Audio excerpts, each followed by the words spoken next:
Hello बच्चों, आज की इस कक्षा में आपका स्वागत है। आज आपको वसंत भाग 3 का पाठ 14 अकबरी लोटा पढ़ाने जा रही हूँ। उसका सारांश पहले बताऊँगी और फिर उसके बाद उसमें कुछ प्रश्नों के माध्यम से पुनरावृत्ति और अंत में पाठ के प्रश्नोत्तर कराऊँगी। तो सबसे पहले आपको बताती हूँ इसका सारांश।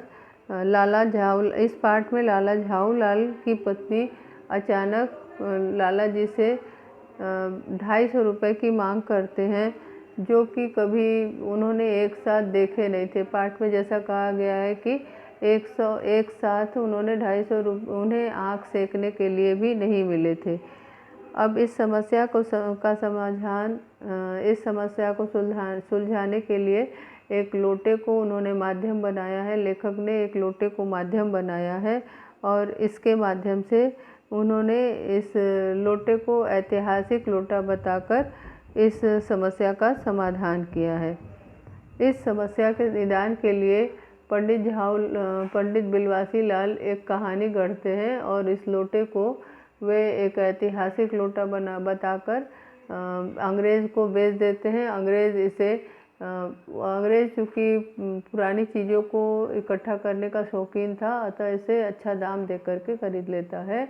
इस प्रकार से झाऊलाल की समस्या का समाधान हो जाता है। तो सबसे पहले इसका आखिरी अवतरण जो है पहले समाप्त करती हूँ, फिर उसके बाद आपको कुछ प्रश्नों के माध्यम से पुनरावृत्ति कराऊंगी। उस दिन रात्रि में बिलवासी जी को देर तक नींद नहीं आई और वे चादर लपेटे चारपाई पर पड़े रहे। 1 बजे उठे और धीरे से उन्होंने अपने सोई हुई पत्नी के गले से सोने के चेन की वह सिकड़ी निकाली और जिसमें की चाबी बंधी हुई थी। फिर उसके कमरे में जाकर उन्होंने उस ताली से संदूक खोला और उसमें 250 रुपये के नोट ज्यों के त्यों रख दिए। उन्होंने उसे बंद कर दिया। फिर दबे पांव लौटकर ताली को उन्होंने पूर्ववत अपनी पत्नी के गले में डाल दिया। इसके बाद उन्होंने हंसकर अंगड़ाई ली और दूसरे दिन वह 8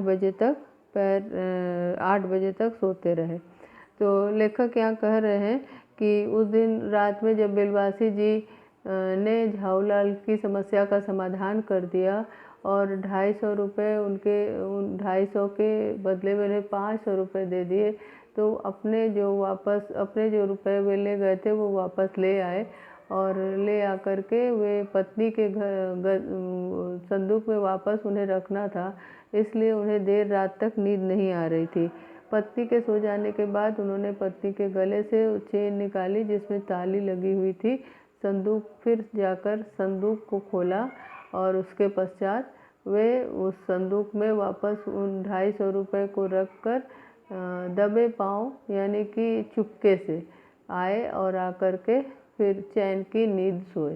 ये है पाठ की समाप्ति का अंश और इसके पश्चात मैं आपको कुछ प्रश्न के माध्यम से पाठ की पुनरावृत्ति करवा रही हूँ।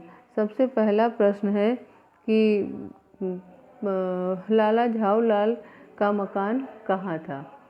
पाठ के प्रारंभ में ही बताया गया है कि लाला झाऊलाल का मकान काशी के ठठेरी बाजार में था।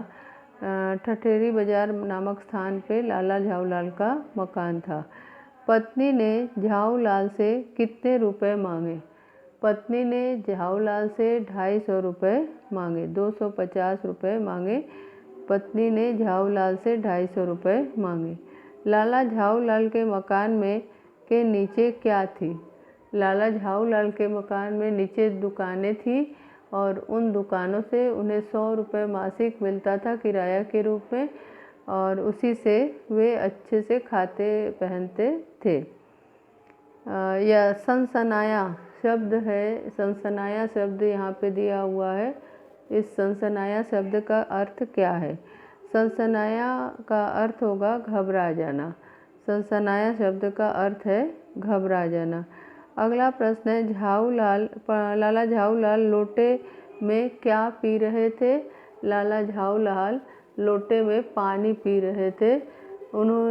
जब उनकी पत्नी ने रुपए जो मांगे थे उसका प्रबंध नहीं हो पा रहा था और उसी चिंता में वे डूबे थे, अचानक उन्हें प्यास महसूस हुई और वे अपनी पत्नी से पानी मांगे। उनकी पत्नी ने लोटे में पानी दिया और इसी लोटे के पानी को वो पी रहे थे। लोटा कहाँ से गिर गया? लोटा झाऊलाल के हाथ से मुंडेर पर से नीचे गिर गया। लोटा झाऊलाल के हाथ से मुंडेर पर से, वो मुंडेर पे खड़े पानी पी रहे थे, वहीं से लोटा नीचे गिर गया। लोटे की रफ्तार किसकी रफ्तार से भी तेज थी? लोटे की रफ्तार उल्का की रफ्तार से भी तेज थी। उल्का एक तेज रफ्तार में आने वाली पिंड है और यह जो है इसकी रफ्तार से भी लोटे की रफ्तार तेज थी, ऐसा लेखक बताते हैं। पृथ्वी के आकर्षण शक्ति को न्यूटन ने क्या नाम दिया? पृथ्वी के आकर्षण शक्ति को न्यूटन ने गुरुत्वाकर्षण का नाम दिया।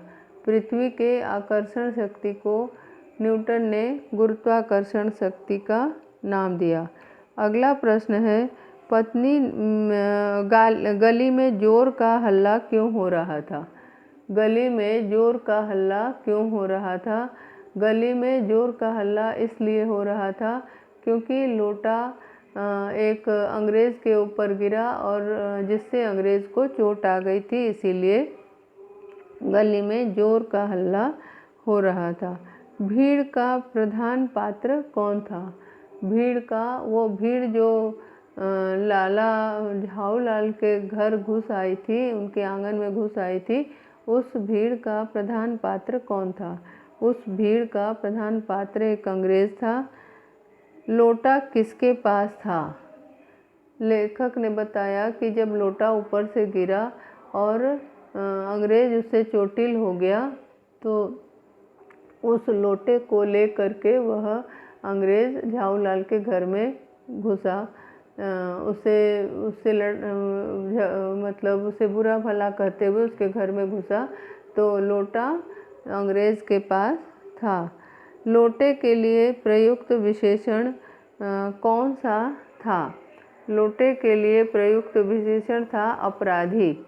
लोटे के लिए प्रयुक्त विशेषण जिसका लेखक ने प्रयोग किया है, जिस विशेषण का, वह था अपराधी लोटा। अपराधी लोटे के नाम से उसको विशेषित किया गया है। लाला झाऊलाल ने किस स्थिति को समझ लिया? लाला झाऊलाल ने ये समझ लिया, कहानी में कहा गया है कि उन्होंने 2 और 2 जोड़कर 4 समझ लिया, यानी कि लाला झाऊलाल ने ये समझ लिया कि वो लोटा इस अंग्रेज़ के ऊपर गिरा और जिससे कि अंग्रेज़ को चोट आ गई। ये जो है उन्होंने उस लोटे को अंग्रेज़ के पास देखकर समझ लिया। इस लोटे ने किसको पानी पिलाया? इस लोटे ने किसको पानी पिलाया? इस प्रश्न का जवाब है, जो बिलवासी जी ने कहानी गढ़ी उसके अनुसार इस प्रश्न का उत्तर है कि लोटे ने हुमायूं को पानी पिलाया। लोटे ने हुमायूं को पानी पिलाया, इस प्रश्न का उत्तर है। जैसा कि बिलवासी जी ने उन्हें इसे ऐतिहासिक लोटा बताकर कहानी सुनाया। अब ये प्रश्न है कि किस सम्राट के नाम पर इस लोटे का नामकरण हुआ? तो सम्राट अकबर, क्योंकि नाम इसका अकबरी लोटा है, अतः सम्राट अकबर के नाम पर इसका नामकरण हुआ। उसके पश्चात अगला प्रश्न है कि अपने रुपए उठाते समय पंडित बिलवासी मिश्र क्यों अफसोस कर रहे थे? अपने रुपए उठाते समय पंडित बिलवासी जी इसलिए अफसोस कर रहे थे कि उनके पास 250 से अधिक रुपए नहीं है, जबकि अंग्रेज़ ने 500 रुपये दे करके इस लोटे को खरीद लिया था। बिलवासी जी के पास कुल कितने रुपए थे? बिलवासी जी के पास कुल 250 रुपये ही थे। अगला प्रश्न इस प्रकार है कि बिलवासी जी की बातें सुनकर अंग्रेज के चेहरे पे कौन सा भाव आ गया? बिलवासी जी के की बातें सुनकर अंग्रेज के चेहरे पर कौन सा भाव आ गया? इस प्रश्न का उत्तर है कि अंग्रेज की बातें सुनकर बिलवासी जी के चेहरे पे प्रसन्नता का भाव आ गया। फिर अगला प्रश्न है, लोटे के माध्यम से अंग्रेज किसे नीचा दिखाना चाहते थे? लोटे के माध्यम से अंग्रेज मेजर डगलस को नीचा दिखाना चाहते थे। लोटे के माध्यम से अंग्रेज मेजर डगलस को नीचा दिखाना चाहते थे। ये रहा पुनरावृत्ति स्वरूप कुछ प्रश्न। अब पाठ के कुछ प्रश्न करवाने जा रही हूँ। पाठ में कहानी की बात से प्रश्न है कि लाला ने लोटा ले लिया, कुछ बोले नहीं, अपनी पत्नी का अदब मानते थे। लाला झाऊलाल को बेढंगा लोटा बिल्कुल नहीं पसंद नहीं था, फिर भी उन्होंने चुपचाप लोटा ले लिया। आपके विचार से वे चुप क्यों रहे? अपने विचार लिखिए। इस प्रश्न के उत्तर में आप लिख सकते हैं कि लाला झाऊलाल की पत्नी ने जब उन्हें लोटे में पानी दिया तो उस लोटे को वे बिल्कुल पसंद नहीं करते थे। इसके बावजूद उन्होंने कुछ कहा नहीं, ये सोचकर कि वे अपनी पत्नी की मांग पूरी नहीं कर सके हैं क्योंकि उनकी पत्नी ने 250 रुपये मांगे थे, उसको वो वापस उनको दे नहीं सके हैं। इसीलिए पत्नी शायद नाराज़ है और यदि अब उनसे कुछ वे बोले, लोटे के विषय में बोले, तो शायद बाल्टी में वह भोजन देगी। ये सोचकर उन्होंने कुछ नहीं कहा और चुप रहे। अगला प्रश्न है कि लाला झाऊलाल जी ने फौरन 2 और 2 जोड़कर स्थिति को समझ लिया। आपके विचार से लाला झाऊलाल ने कौन कौन सी बातें समझ ली होंगी? ये प्रश्न है, इसका उत्तर है, लोटा गिरने पर गली में लाला झाऊलाल शोर सुनकर दौड़कर नीचे आए और उसके पश्चात जब उन्होंने भीड़ के साथ एक अंग्रेज़ को एक टांग पर नाचते हुए देखा तो और साथ में उनके पास लोटा था, तो उन्होंने 2 और 2 जोड़कर 4 कर लिया। यानी उसे परिस्थिति को का अनुमान उन्होंने लगा दिया कि कुछ गड़बड़ हो गई है और लोटे ने निश्चित रूप से इस अंग्रेज़ को चोटिल कर दिया है। अगला प्रश्न आपका है कि अंग्रेज़ के सामने बिलवासी जी ने झाऊलाल को पहचानने तक से क्यों इनकार कर दिया? अंग्रेज़ के सामने बिलवासी जी ने झाऊलाल को पहचानने तक से इनकार क्यों कर दिया? इस प्रश्न का उत्तर है कि अंग्रेज़ के सामने पंडित बिलवासी मिश्र झाऊलाल को पहचानने से मना कर देते हैं, अनदेखा कर देते हैं, क्योंकि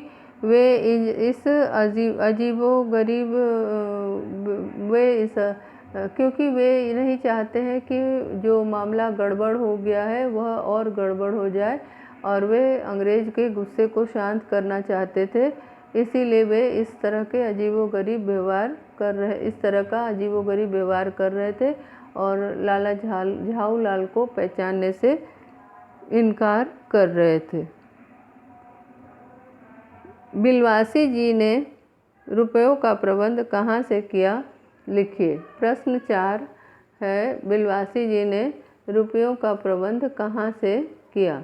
बिलवासी जी ने रुपयों का प्रबंध अपनी पत्नी के संदूक से रुपए निकालकर किया।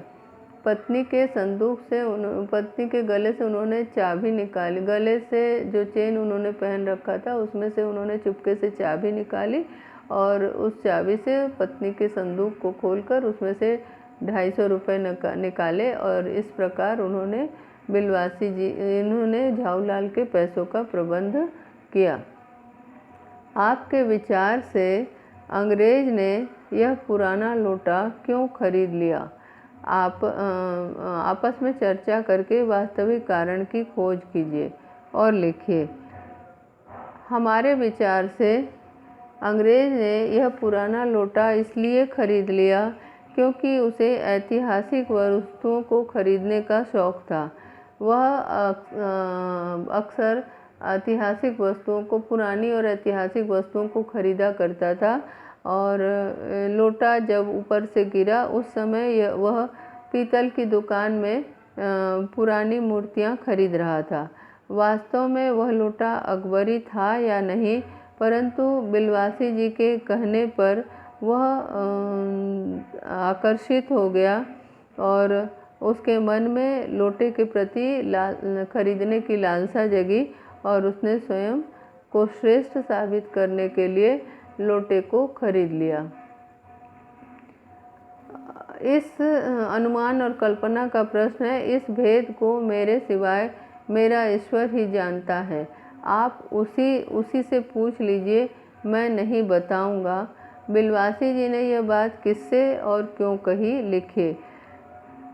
पंडित बिलवासी मिश्र ने यह बात लाला झाऊलाल से कही क्योंकि उन्होंने बिलवासी जी से पैसों का इंतज़ाम करने के लिए कहा था और उस समय बिलवासी जी के हाथ में भी पैसे नहीं थे। तो उन्होंने चोरी से अपनी पत्नी के गले में के चेन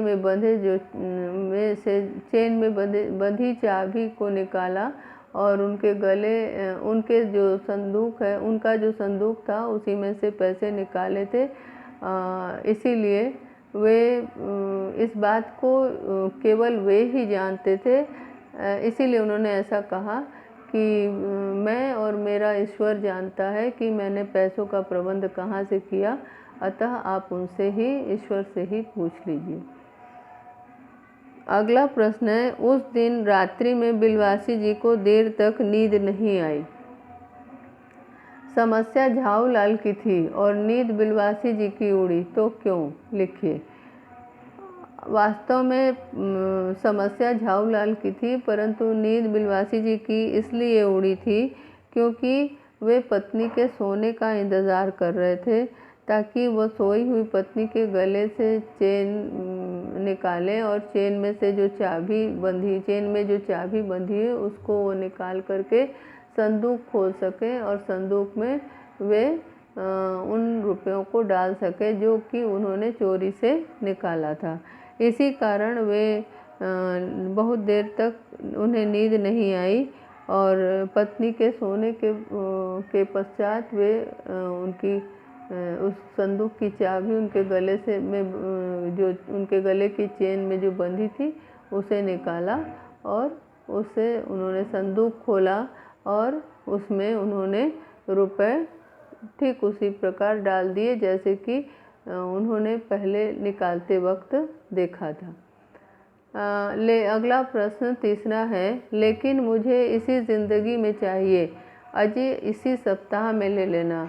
सप्ताह से आपका तात्पर्य 7 दिन से है या 7 वर्ष से। झाऊलाल और उनकी पत्नी के बीच की इस बातचीत में से क्या पता चलता है? लाला झाऊलाल और उनकी पत्नी के बीच हुए इस वार्तालाप से यह पता चलता है कि लाला झाऊलाल की पत्नी के तेज तर्रार थी। वे थोड़ी कड़क स्वभाव की थी और उन्हें पत्नी को लाला जी के वचनों पर विश्वास नहीं था। लाला जी पैसे उन्हें वापस कर देंगे, पहले पैसे उन्हें देंगे, इसका उन्हें विश्वास नहीं था और इसी कारण वे थोड़ा अभिमान पर ऐसी बातें करती हैं जो कि लाला झाऊलाल के जिससे कि लाला झाऊलाल के अभिमान पर ठेस लगती है। लाला थोड़े स्वाभिमानी प्रकृति के थे और जब पत्नी ने उनसे कहा कि यदि आप नहीं दे सकते तो कोई बात नहीं, मैं अपने भाई से मांग लूँगी, इस बात से उनके स्वाभिमान पे ठेस लगी और इसी का उनकी इस बातों से ये पता चलता है कि उनकी पत्नी थोड़ी कड़क मिजाज की थी। क्या होता यदि अंग्रेज लोटा न खरीदता? अंग्रेज यदि लोटा न खरीदता तो बिलवासी जी को अपना रुपया जो वे अपनी पत्नी के संदूक में से निकाले थे वही उन्हें देना पड़ता। यह बेकार न बिकने के यह एक बेकार लोटा था, परंतु बिलवासी जी ने एक कहानी के माध्यम से इसे ऐतिहासिक बताया और इस प्रकार इस बेकार से लोटे को उन्होंने बेचा और उससे 250 रुपये का प्रबंध किया। यदि अंग्रेज पुलिस को बुला लेता तो क्या होता? यदि अंग्रेज पुलिस को बुला लेता तो लाला झाऊलाल मुसीबत में फंस जाते और पुलिस झाऊलाल और अंग्रेज में समझौता करवाने की चेष्टा करती और या तो पुलिस अंग्रेज को लाला झाऊलाल से क्षतिपूर्ति दिलवाती और अगर वह न मानता तो पुलिस उसे थाने में बंद कर देती। तीसरा प्रश्न है, जब बिलवासी अपनी पत्नी के गले से चाबी निकाल रहे थे तभी उसकी पत्नी जग जाती अगर तो क्या होता? तो यहाँ इस प्रश्न का उत्तर ये हो सकता है कि जब पंडित बिलवासी जी अपनी पत्नी के गले से चाबी निकाल रहे थे उस समय यदि पत्नी जग जाती तो दोनों का या तो झगड़ा होता और चाबी निकालने के कारण वह पूछती और तब बिलवासी जी को भारी शर्मिंदगी का सामना करना पड़ता, यानी कि उनके लिए एक लज्जाजनक स्थिति हो जाती। पता कीजिए, इसमें आपने अपने वेग में उल्का को लजाता हुआ वह आँखों से ओझल हो गया। उल्का क्या है? उल्का और ग्रहों में कौन कौन सी समानताएं और अंतर है? उल्का आकाश में एक तरह का आग का गोला होता है। इसका निर्माण चट्टानों के छोटे छोटे कणों से होता है। ये छोटी छोटी आकृतियाँ मंगल और बृहस्पति ग्रह के मध्य घूमती हैं, किंतु कभी कभी यह टूटकर अलग हो जाता है और पृथ्वी की ओर तेजी से गिरने लगता है। गिरते समय वायुमंडल में वायु से घर्षण के कारण यह तेजी से जलकर प्रकाश उत्पन्न करता है। इसे टूटता तारा भी कहते हैं। इसमें एक विशेष तरह की चमक होती है। ग्रहों और उल्काओं की समानताएं। ग्रह अपनी धुरी पर घूमते हैं जबकि उल्काओं की कोई निश्चित धुरी नहीं होती। दूसरा है, वह ग्रह सूर्य के इर्द गिर्द शक्तिशाली गुरुत्वाकर्षण के कारण घूमते हैं, लेकिन इसके विपरीत उल्काओं का सूर्य के प्रति गुरुत्वाकर्षण बहुत कम होता है। तीसरा है, ग्रहों का आकार काफ़ी बड़ा होता है जबकि उल्काओं का आकार छोटा होता है। ग्रह और उल्का में समानताएं ये हैं कि दोनों का निर्माण चट्टानों के कणों से होता है और दोनों ही तारों का चक्कर लगाते हैं। अगला प्रश्न है कि इस कहानी में आपने दो चीज़ों के बारे में मज़ेदार कहानी पढ़ी, अकबरी लोटे की कहानी और जहांगीरी अंडे की कहानी। आपके विचार से ये कहानियाँ सच्ची हैं या काल्पनिक? हमारे विचार से ये कहानी निश्चित रूप से काल्पनिक कहानी है, क्योंकि न अकबरी लोटा था न जहांगीरी अंडा, तो ये बात पूरी तरह से काल्पनिक है। कल्पना के आधार पर इसे कहानी का रूप दिया गया है। अतः ये दोनों ही कहानियाँ पूरी तरह से काल्पनिक हैं। अपने घर या कक्षा में किसी पुरानी चीज़ के बारे में कोई मज़ेदार कहानी लिखिए, ये आप गृह कार्य में करेंगे। चौथा प्रश्न है कि बिलवासी जी ने जिस तरीके से रुपयों का प्रबंध किया वह सही था या गलत। बिलवासी जी ने जिस तरह से रुपए का प्रबंध किया वह तरीका तो गलत था, परंतु चूँकि उन्होंने अपने मित्र की मदद के लिए ऐसा किया था और संदूक से उन्होंने चोरी से रुपए निकाले थे, एक मित्र की सहायता करने के लिए उन्होंने ऐसा किया, तो उस दृष्टि से यदि देखें तो यह तरीका गलत होते हुए भी सही था। भाषा की बात, इस कहानी में कुछ मुहावरों का प्रयोग किया गया है। उन मुहावरों को हमें चुनना है और चुन करके उनसे वाक्य का प्रयोग करना है। तो कुछ मुहावरे आपको मैं बताती हूँ पाठ के, आप इसको लिखिए और उसके अपने से वाक्य बनाएंगे। वैसे उदाहरण के रूप में मैं कुछ मुहावरों को बताती हूँ। जैसे पहला, प्रारंभ में ही आँख सेकना एक मुहावरा आया है कि 250 रुपये कभी उन्हें आँख सेकने को भी नहीं मिले थे। तो आँख सेकना यानी कि किसी चीज़ को प्रेम से देखना, इसे इतने रुपए कभी उन्हें आँख सेकने के लिए भी नहीं मिले थे। और उसके बाद चारों खाने चित्त होना, ये भी पाठ का मुहावरा है। चारों खाने चित्त होना का अर्थ है पराजित हो जाना। पहलवान ने आपस में कुश्ती करते हुए दूसरे पहलवान को चारों खाने चित्त कर दिया। तीसरा मुहावरा है मारा मारा फिरना, कि जब किसी कार्य के लिए इधर उधर घूमते रहना और उसका कार्य पूर्ण न हो पाना, उसको बोलते हैं कि मारा मारा फिरना। जैसे कि नौकरी पाने के लिए मोहन मारा मारा फिर रहा था। उधेड़ बुन, किसी चीज़ के लिए बहुत सोच विचार करने को उधेड़ बुन करना कहते हैं। तो लाला झाऊलाल की पत्नी ने जब उनसे 250 रुपये मांगे तो रुपयों का प्रबंध न होने पे लाला झाऊलाल के मन में उधेड़ बुन चल रही थी। आँखों से ओझल होना, आँखों से ओझल होने का अर्थ है गायब हो जाना। जादूगर अपने जादू से अपने हाथ की सफाई दिखाता है और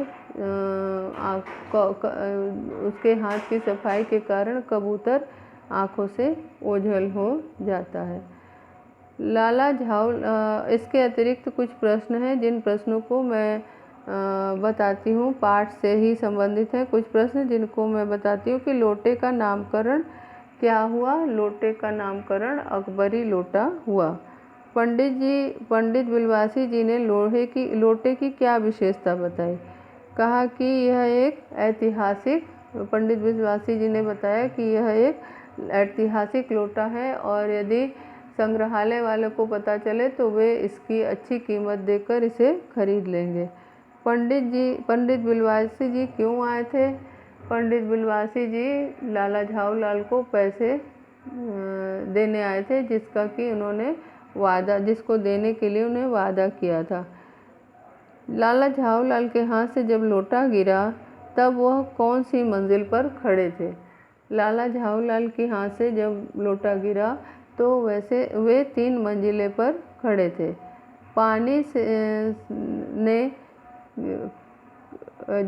पत्नी ने क्या मांग की थी। पत्नी ने 250 रुपये की मांग की थी। झाऊलाल की चिंता का क्या कारण था। झाऊलाल की चिंता का ये कारण था कि उन्होंने अपनी पत्नी से 1 हफ्ते में यानी कि 7 दिन में उनकी मांग पूरी करने का वादा किया था और सप्ताह के 5 दिन बीत चुके थे और रुपयों का कोई प्रबंध नहीं हो पाया था। लाला झाऊलाल कहाँ रहते थे और उनकी आय का साधन क्या था। लाला झाऊलाल ठठेरी बाज़ार, काशी के ठठेरी बाज़ार में रहते थे और उनकी आय का साधन ये था कि उनके मकान के नीचे कुछ दुकानें थीं और उन दुकानों से 100 रुपये का किराया उठता था, वही उनके आय का साधन था। धन्यवाद।